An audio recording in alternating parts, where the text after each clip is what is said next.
Welcome, Dr. Laura Ferris. How are you? I'm good. How are you? Well, thanks again for joining us on this Beating Melanoma project. And thank you.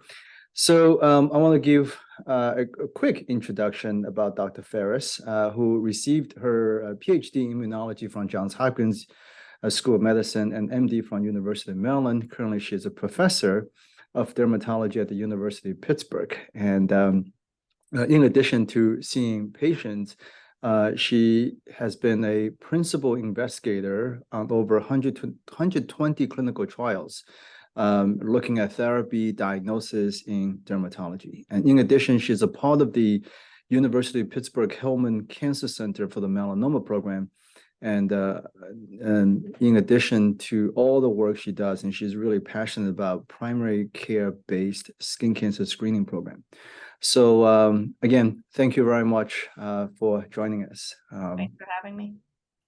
So a couple of things. I know that you have done so much of the clinical research work on artificial intelligence, on genetic expression profiling, and a whole bunch of different things. But let's start with the basics. What do you do? Talk to us a little bit about, what is your clinic like, and how do you take care of high-risk melanoma patients? Yeah, so my melanoma patients kind of run the gamut from people who may have been recently diagnosed with melanoma and they want to know more about the disease. They want to understand what's their treatment plan, who's going to be on their treatment team, what's their follow-up plan, to maybe people who have had one or more melanomas in the past and their big concern is, am I going to get another one? And if I do, can I make sure I find it early? They're very in tune with the fact that early detection is important for melanoma. To maybe patients who are at high risk. Maybe they know genetically that they're at risk of getting melanoma, or they have a strong family history, or they've had a lot of sun damage and other kinds of cancer. So those are kind of the types of patients that I see. Most people are getting regular screening, so full body skin exams, with or without the use of things like digital imaging, like mole mapping. I say I can't. I'm totally incapable of seeing patients without my dermatoscope now. You probably feel the same way. Me Um, too. Me too. Whenever, like, when I run out of battery, I was like, "Excuse me, I have to go get my scope charged." But yeah. Exactly. So we use dermoscopy regularly on all of our patients. I think it's a really great tool to help us, make more informed decisions about what lesions are concerning and which ones are not. So everybody's generally getting full skin checks routinely at their visits and with dermoscopy. And then if they have, for example, a lot of atypical nevi, we'll do things like digital mole mapping where we follow and look for, if a lesion is concerning to me, I can see, is that a new lesion? Is it a changed lesion? And then also some things like serial imaging. So maybe somebody has a mole that they're worried about and I'm not as worried about, and we may put in a picture in their chart of that mole along with a dermatoscopic image so we can see them back. Yeah, it's really interesting that you see the consistency, like what you do, what I do, and also like some of the other folks that I've interviewed, and we all sort of use that whole series of approach, right? I mean, I think you mentioned one aspect of it that is early detection, but I think another aspect of it is that you want to avoid unnecessary biopsy, right? And I think that is a one thing that most patients sort of complain about, and most patients just so afraid of when they go into the dermatologist's office sometimes. I agree. So I think, one of my most important, I think one of the things that makes us experts is that we are able to make good clinical decisions. We're not just taking everything off. And so a lot of our patients will come to us and they'll say, well, I've had 25 biopsies in the Sure. past 3 years.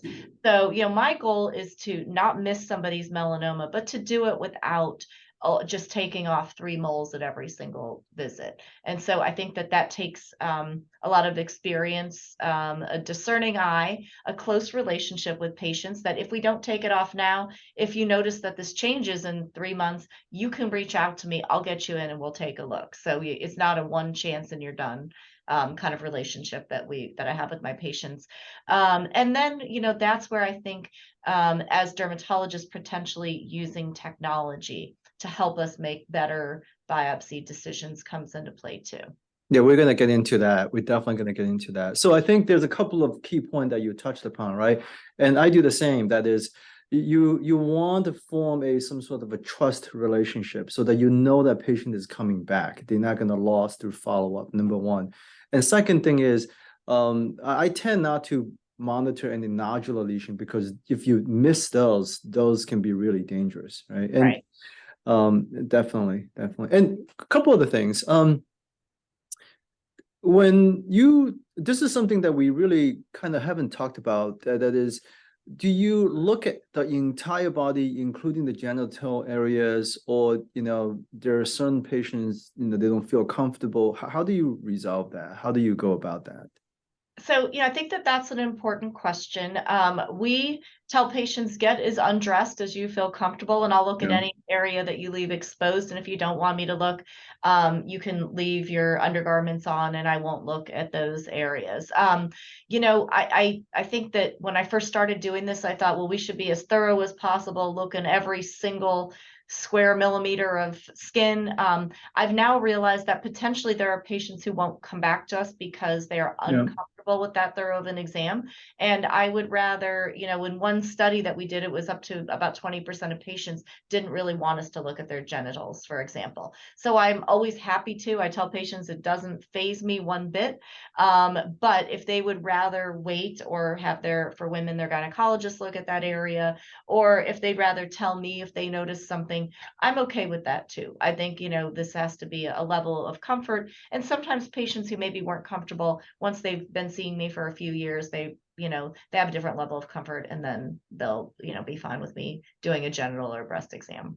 Yeah, I mean, I think the genital area, especially because, the incidence of risk of melanoma taking place down in those areas are very, very low, right? And so that's why you want to counterbalance against the uncomfortableness of the patient feel, standing in front of a dermatologist or someone, especially for the first few times. So absolutely, yeah. The number that we'd miss more melanomas from the people who wouldn't come back than miss by not examining the genital area, is sort of the way I think about it. Yep. So let's shift gears a little bit. And I really, really want to talk to you about the genetic expression profiling. I think this is kind of one of the future technology that really can impact the way we practice, right? For those patients out there who's looking at this video, they don't really know genetic expression profiling. Well, can you just give us some background? Sure. So genetic expression profiling it's different than looking. So sometimes people say, this is going to tell me, do I carry a gene that puts me at risk of melanoma? And the answer is no. What it does is it gives us information about what's going on inside of a cell, basically. So, what genes are activated and what genes are being expressed at high levels, and what genes are inactive or being expressed at lower levels. So right now, gene expression profiling gives us information about one lesion. It doesn't give us information about the patient as a whole. So I think that's an important thing. In general, gene expression profiling is looking at RNA. So it's what is made from the DNA. It's not looking at the DNA that makes up the person. And there's a few different ways that we can, look at that. So there are a few different scenarios in which that can be useful. So there is, I have this spot on my skin. I'm not sure if it, we're not sure if is that melanoma or is it benign. We can take it off and then look at it under the microscope. Or we can we can get genetic material from that and then look at that and say, the genes that are being, look for genes that we know are expressed more highly in melanoma, and say, if we see higher numbers of that gene, then we would say that's more concerning for melanoma. If we don't see higher expression of those genes, we're less concerned about it. we can also do this when we have a lesion that is melanoma. So we know we were concerned enough, we did a biopsy, we took it off. Our pathologist said, yes, that's a melanoma. The journey's not over yet. You've got a lot of decisions to make next. The decisions are, can this just be excised in the office? Do we need to look at things like sentinel lymph node biopsy? Patients will always say, okay, well, what's my prognosis? What's going to happen next? How much do I need to worry about this spreading? And so we can get some of that information from gene expression profiling also. And then our colleagues in pathology, sometimes, we have to make the decision, biopsy, yes or no. They have to then say, is that a melanoma or is it not? That's not as straightforward as it might seem. So some lesions are clearly benign, some are clearly melanoma, but there's some in that middle ground. And so having more information, like what genes are turned on or off in that lesion, can give them more information. So there's scenarios in which gene expression profiling would be used by dermatopathologists as well. Yeah, I'm so glad you just touched upon that last point about dermatopathologists, the need for leveraging genetic profiling and to make the diagnosis. A lot of times you see patient come in, they just thought that it's a black and white diagnosis, right? But we know there's so much gray area, and there's sometimes it's just very difficult. And I'm sure, like in your institution, we sometimes huddle together a group of dermatologists, group of dermatopathologists. We're looking at the photo, we're looking at the pathology, and try to piece all that stuff together. So absolutely. No, we do the same thing. I always say I don't envy their job. I think it's really hard to have that call. Well, they got some help now. That's good. So, and also I think it's a really good. I know that recently I just interviewed Dr. Sancy Leachman. You know her very well, and she and I talked a lot about this genetic testing, right? And that's what you touched on before. Some of the gene like CDKN2A genes, BRAF, PTEN, MIDF, and all those genes that you are wanting to find out if they put you at a higher susceptibility for developing melanoma. And also, if you carry some of those genes, that also put you at risk for developing, let's say, pancreatic cancer, et cetera, right? So now you and I are going to talk about the genetic expression profile, totally different from genetic testing, all right? So let's go walk through the scenario. You talked about two things, right? One of it is you use this technology to assess whether a lesion is a melanoma or not a melanoma, so you can avoid doing a biopsy, right? Let's go through that first. Can you name the company that's doing this work? And I know you've done some research with them, everything else. Yeah, so there's a company called DermTech, and so they make a test. It's called a pigmented lesion assay, or PLA. So what it is it's really a circle of tape. And it's a kit that comes with 4 circles of tape. And so that piece of tape is placed over, if you have a mole on your arm, we're not sure if it's melanoma or not. And instead of doing a biopsy, we want to get more information. You put the piece of tape over that mole, circle it with a Sharpie pen, literally, and then take it off. And then you do that 4 times. So you've got 4 pieces of tape for each one. And in that tape within the circle, we know is material from the mole, and then outside is from the surrounding skin. So they can then you send that off to their lab. They then take out just that area in the circle of the tape, and then they can from there extract the RNA and even a little DNA. And so they can look at genetic material in that mole. And it's amazing, but when you look at after you've used the tape on the skin, it's not bleeding or broken open. You really can't tell that anything was there. It's truly non-invasive. And so but we know that some genetic material kind of comes up to the surface of the skin, and that's what's being looked at. So what they're looking for is expression of 2 genes that we know are upregulated or increased in melanoma, but not in benign lesions. They also, when they get DNA, can look for one mutation that we would call acquired, meaning you're not born with it, but it develops within that lesion, and it is what we would call a melanoma driver mutation. So we know it's a mutation that when it occurs helps to push something from this end of the benign end into more toward the malignant end. So they can look for the presence of those 3 genes, 2 in the RNA, 1 in the DNA, and then you get back a report. So then they send a report back to your dermatologist or the person who's done the test, and it either says none of these genes were identified, which means it's a low risk lesion, or 1 was found, 2 were found, or all 3. And so the risk of it being melanoma, or the likelihood of that lesion being melanoma, if it's biopsied, goes up with the number of genes that are identified in that test. So lots of questions. And I know the lab is based in San Diego, actually. And let's say you in Pittsburgh and you ship that material across the country. Is there a certain degree of stability that you will preserve the genetic material? Yeah, so it is actually, I think that there is always this concern about sensitivity or stability. So that actually does go, like, it's FedExed or overnighted, so Okay. it's not sitting out there for a long time. The other nice thing is that, this test was validated. So, we did some of the clinical trials to see, how well this works. And this was done really under the same conditions. So it was validated with, when I did the clinical trials, I took the tape, I put it in a FedEx envelope, and I shipped it out there. So we know that it's been tested and everything's been worked out under the same conditions that we're actually using it. It's not like, oh, we're testing it when I'm sitting right next to the lab and I hand them the piece of tape and they run it. So we know that there's enough detectable that it worked and that was developed in the same way it's used. And what's the turnaround time? Like, by the time, let's say you ship that stuff FedEx to the lab, the company in San Diego, how long does it take usually for you to get the report back? It's under a week. It's usually around Okay. 4 to 5 days. Yeah, because what they have to do is take that tape and run the assays, and Right. yeah, that's also a very, not an easy process.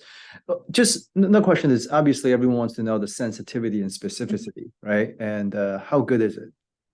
Yeah, I'll kind of talk a little bit about that. So, if you look at the published studies, so there's kind of 2 versions of the test. One is 2 genes, just looking at the RNA test.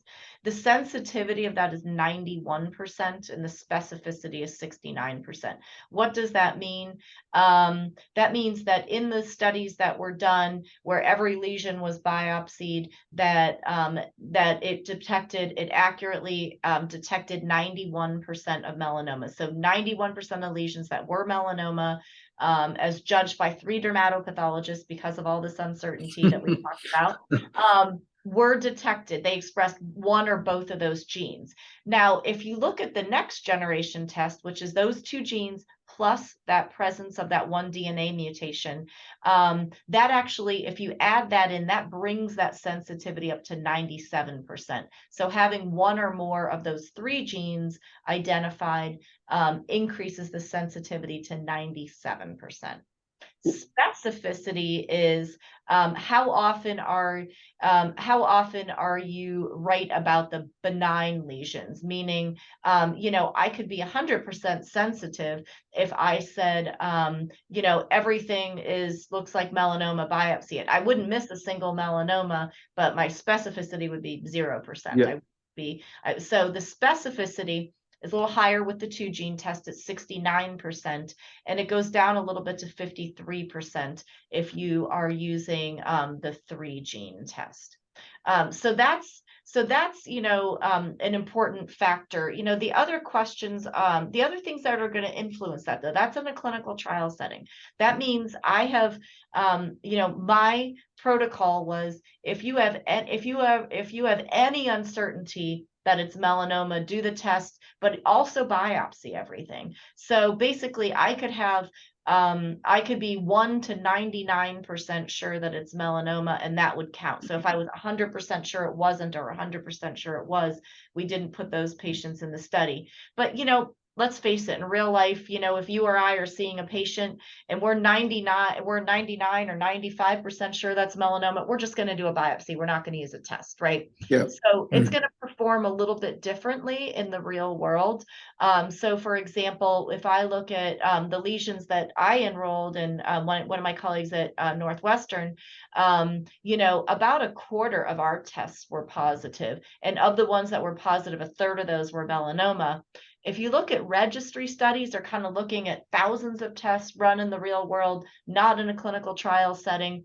8,000 tests, for example, only about 13% of those were positive, and about 13% of those that were positive ended up being melanoma. So those are probably being used on the less suspicious lesions in the real world. So they're going to perform it's going to perform a little bit differently in the hands of, your clinical dermatologist, or in the hands of where it's being used in patient care, than it did in research. How are you using it? I mean, I can see one place, let's say lentigo maligna, right? Those are really difficult on the dermoscopy. Confocal laser microscopy may be helpful, but I think especially let's say a middle-aged woman, and taking a biopsy from the face, it can be concerning for the cosmetic reasons. And that's one place. Any other place that you can think of that? Yeah, so I think that you're exactly right. The number one place I use it is on the face, and for everybody. I think that it's one, nobody really wants a big biopsy in the middle of their face. Two, sometimes facial lesions are actually quite large, and we know that if we're going to remove it, we want to get the entire lesion. We don't want to take a little corner of it. We want to get the whole thing. So that means that the scarring implications are high. We know that facial lesions can be, like you said, harder to diagnose. So face is probably the number one place that I use this. Women and men, all ages. The other times that I will use it are for patients who are poor, let's say that they are poor wound healers, or that they don't want a biopsy because they are tired of having a lot of scars. They're tired of having a lot of biopsies, or they feel like they've had a ton of biopsies, but they've all been negative and now they've got all these scars. So I tend to use it a lot when the patient or I want to avoid a biopsy, or when it's in a cosmetically sensitive area. In addition to the face, the chest on women really doesn't scar very well, and that's a very visible area. That's another place that I use a lot of it. We know that we can't use it on like the palms and soles, or mucosal surfaces, so we don't ever use it on those areas. But that's it. Or if a patient is adamantly worried about something, and I really think it's extremely unlikely, and I would prefer not to give them a biopsy, not to do a biopsy, particularly in an area that might not heal well. That's another way that I can give patients reassuring information in addition to what I'm telling them based on my clinical judgment. No, is this test can also be used on kids? So that's an interesting question. It was not validated on kids. Everybody in the clinical trials was 18 and over. It's not prohibited to use it, and people do. Okay. The one thing that I will say is that, melanoma is exceptionally uncommon in kids. The genetic, sort of activity within growing nevi in children is different than what you see in adults. So when you look at their data, the positive test rate is actually pretty similar in adults and children. But we know that the true melanoma number is lower. So for example, there's one of the genes, one of the RNA that's looked at is called LINC. It's a non-coding, it's a regulatory RNA. That tends to be expressed more highly in pediatric nevi, benign lesions as well, than it is in adult nevi. So you're likely to get that positive test back, but that's not predictive of it being melanoma in a kid or a pediatric patient like it is in an adult. So I actually don't use this in kids. I don't have enough data to say this is going to be helpful and the results are reliable for me, so I don't use it in kids. Yeah, I mean, I think one of the places, looking at spits, that would be helpful, right? I mean, that's one of those areas that's spits versus melanoma that give the dermatopathologist sometimes some trouble. Let's shift gears a little bit. I know we could have, this always happens every time I talk to all of you experts. We have all this agenda lined up, but like we sort of soon realize we're running out of time. Why don't we shift gears a little bit in the last 5, 7 minutes or so? Talk about, some of your programs you're working on, the primary care-based skin cancer screening program. What is that? Like how you Yeah, so figuring out the best way to detect melanoma is really challenging because we can't just say everybody in the US go see a dermatologist every year. We don't have the workforce. Not everybody has access to dermatologists. Not everybody's going to do it, is going to actually show up. And we probably that's probably not the best way to approach this. So what we realized, however, is that a lot of patients do see a primary care physician, and that sometimes primary care physicians, their training in dermatology is extremely limited. You can go through medical school without ever taking a dermatology elective. So there's a lot of knowledge gaps in primary care about what melanoma looks like. And so we decided that, one way that we could try to address this is one, just to provide some information on skin cancer, training on how to detect skin cancer, but really with a focus on melanoma to our primary care colleagues. They are often seeing patients for an annual exam and say, while they're there, now that we have, kind of given you this knowledge about melanoma, we would like you to look at their skin as part of their routine physical. Not going to be like what you do. It's not going to involve confocal microscopy. It's just going to involve a quick look to make sure that we're not missing anything. So we did that at UPMC. We trained our primary care employed physicians how to recognize skin cancer, and then asked them to do a skin check in patients who were 35 and older once a year when they were in the office for routine care. So it's not adding more visits, it's trying to make that part of the routine visit. And so then we went and looked and said, so we've got people who are a big group of people who are eligible, over 600,000 people. And then, some of them are going to be screened, and then some of them are not going to be screened. And then we looked through using our electronic medical records, looked at the melanomas that were diagnosed in those patients. And so what we found was that, we had more melanomas identified in the groups who were screened than those who were not. What we saw really was a lot more thin melanomas in the group who was screened. So what does that mean? I mean, we think optimistically, we're finding early curable melanomas. Hopefully, we're going to impact survival. We've looked out to 5 years. We don't have data on on survival. So I don't have data to say that worked. We saved, Laura, I'm going to interrupt you for a second. Just curious, like, how did you train? What do you teach those primary care physicians? More importantly, whatever you teach those primary care physicians, can those be translated and teach the general public? Because, we tell our patients to do self-exam. You talk about the ABCDs, E's, and we talk about the ugly ducklings. Is that the same thing that you're teaching your primary care folks? That's what we're teaching them. The other thing that we are doing is actually trying to use a lot of images. So a lot of photos of this is what different melanomas look like.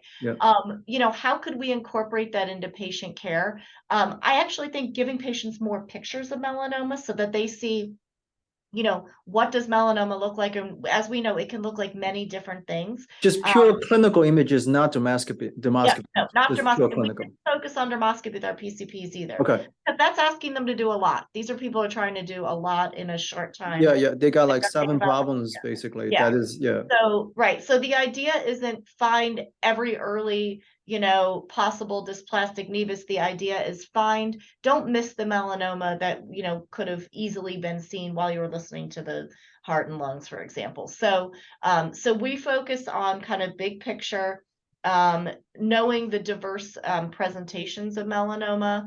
And, now we're trying to focus on things like recognizing melanoma in skin of color patients, right? So most melanomas are going to occur in non-Hispanic whites, but we know that they present later in our patients who are Hispanic or Black or Asian. And so we want to make sure that we are showing them that melanoma can look different in those patients. So the idea is kind of more taking the opportunity to find melanoma when they're there, than trying to set up separate visits just for screening.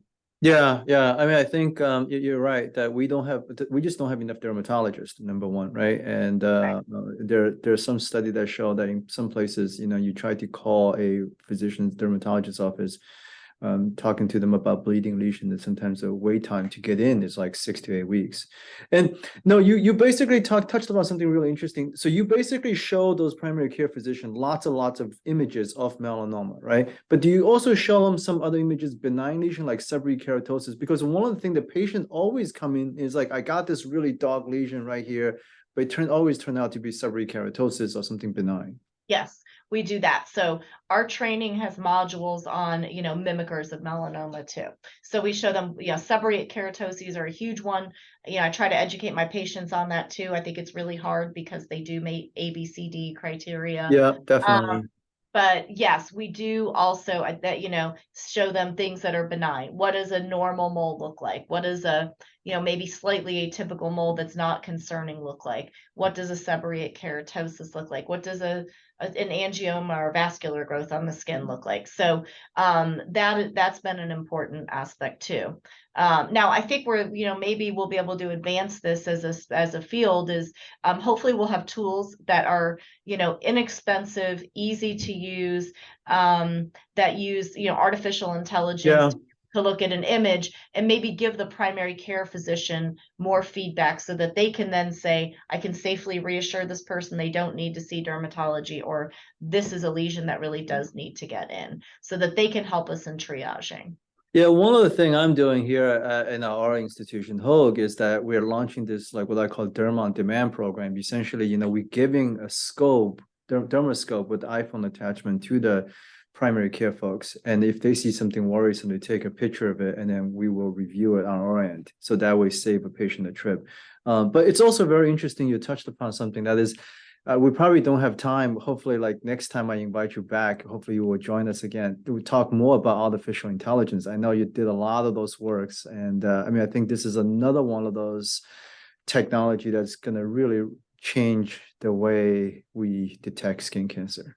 I agree. I know you've done work in that area too. I think that's going to be really exciting. And I think figuring out where to use it. Is it in the hands of the patient? Is it in the hands of the primary care physician? Is it in the hands of the dermatologist? And so I think we've got a lot of work to do to figure out. There's a lot of great computer scientists out there who can build the algorithm. I think it's going to be up to us to figure out how to best use it in our patients. Yeah, and also not only that, it's about the workflow, right? And how do you, because just one thing you can imagine that if you have one of those artificial intelligence device, scope, you can theoretically give it to your primary care. Instead of for them to learn it, they can just basically put that machine on every device. It's almost instantaneously can tell you like yellow, like a red, green, and yellow give you those signal, right? So those are the things, and there's a lot, very, very exciting. I know like all of us are working on this.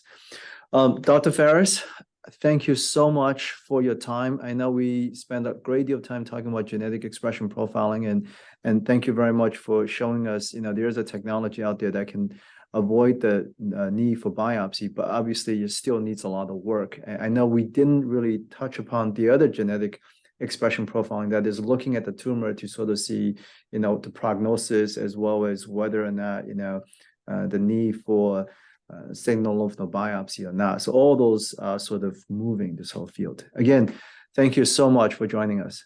Thank you for having me. All right. Take care. Thanks. Bye.